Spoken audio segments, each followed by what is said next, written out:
Morning বন্ধুরা, 12টা বেজে গেছে, আমার এখনো রান্না কমপ্লিট হয়নি। হয়ে গেছে হচ্ছে বেগুন ভাজা আর এই উচ্ছে আলু মিশিয়ে ভেজে রেখেছি। এখন একটা নিরামিষ ঝোল চাপিয়েছি, ঝিঙে আলু বেগুন কাঁচা কলা সজনে ডাঁটা, হ্যাঁ, এক দুটো পটল এরকম দিয়ে একটা ঝোল চাপিয়েছি। ঝোলের মধ্যে শুধু কাঁচা লঙ্কা জিরে ফোড়ন দিয়ে সবজিগুলো দিয়ে দিয়েছি। সবজিটা একটু ভাজা ভাজা হয়ে গেলে তারপরে নুন হলুদ দেবো। এই যে হলুদ দিয়ে দিলাম, এবারে নুনও দিয়ে দিলাম, দিয়ে একটু ভাজা ভাজা হয়ে এসেছে।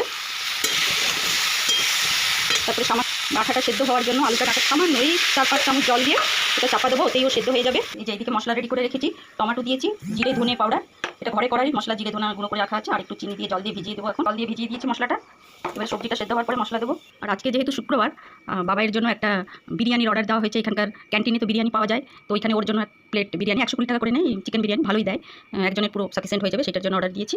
আর আমরা তো নিরামিষ, ওর বাবা আমি তো নিরামিষই খাবো। দই আছে, আচারও আছে, এগুলো দিয়ে আজকে নিরামিষ খাওয়া হবে। এপাশে গরম জল চাপিয়ে দিয়েছি ঝোলে দেওয়ার জন্য। নিরামিষ ঝোলে একটু গরম জল দিয়ে, হ্যাঁ বড়ি দিলে তো ফাইন হয়, নিরামিষ ঝোলটাতে বড়ি দিয়ে করলে ফাইন হয়, কিন্তু বড়ি নেই, ভাবছি 2-4টা করবো।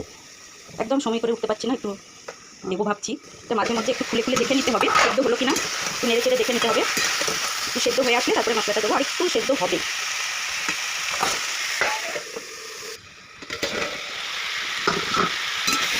ঝিঙ্গে বেগুন এগুলো তো নরম সবজি, ওগুলো গলে এসেছে। আর এই সজনে ডাঁটা আলুটা একটু শক্ত আছে, কোনো পরিমাণে হয়ে যাবে, শক্ত নেই, মোটামুটি হয়ে গেছে। এই সময় মশলাটা দিয়ে দিলাম, জিরে ধনে গুঁড়ো চিনি আর টমেটো, এবারে কষতে হবে ভালো করে, একটু মশলাটা কষিয়ে নিতে হবে। এখনও একটু চাপা দিয়ে দিই ভালো করে। এই কষানোর সময় টমেটোটা একটু ভালো করে থেঁতলে দিতে হবে, রসটা যেন বেরিয়ে যায়, তবে তো টকটক অংশটা আসবেই। এখানেও একটু টমেটো হয়েছে।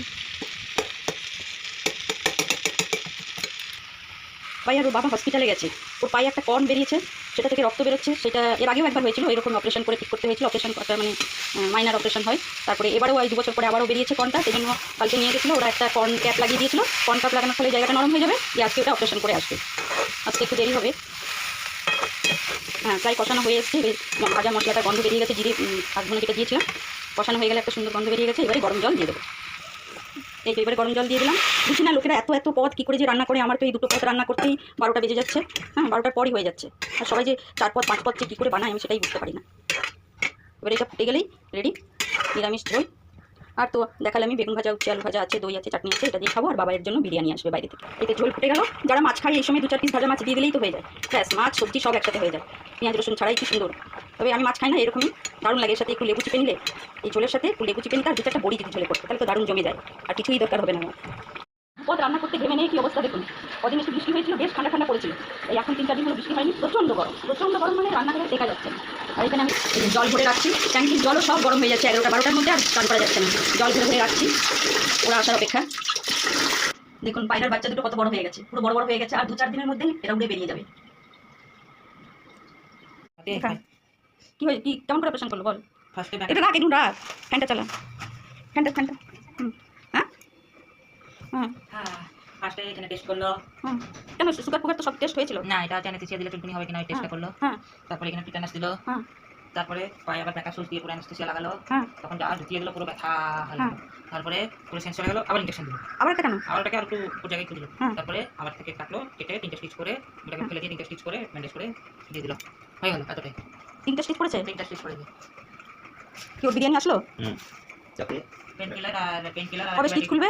এই 6-7 দিন লাগতে হয় বলছে, তো দেখি কবে খুলবে। তো যা তো আবার একটা সবজি নিয়ে চলে আসলো। বাপরে, আচ্ছা কুন্দ্রু আনলে কি লোকে একসাথে এতগুলো কুন্দ্রু আনে? ও বলতে কিলো কিনে যাবে। আরে বাবা, কুন্দ্রু 250 খেলে কুন্দ্রু মন পড়ে যাবে। আমি বললাম কিলো না, দাদা 1 কিলো একদম লাল ভিতরে হবে। ও বললো 40 টাকা কিলো, আমরা বললাম 30 টাকা কিলো। ও বললো তারপর হ্যালো বন্ধুরা, আমার বিরিয়ানি এসে গেছে। আমি তো এত দিয়েছে দেখে আমি খেতেই পারবো না, তাই আমি কিছুটা উঠিয়ে রেখে দিচ্ছি বাটিতে।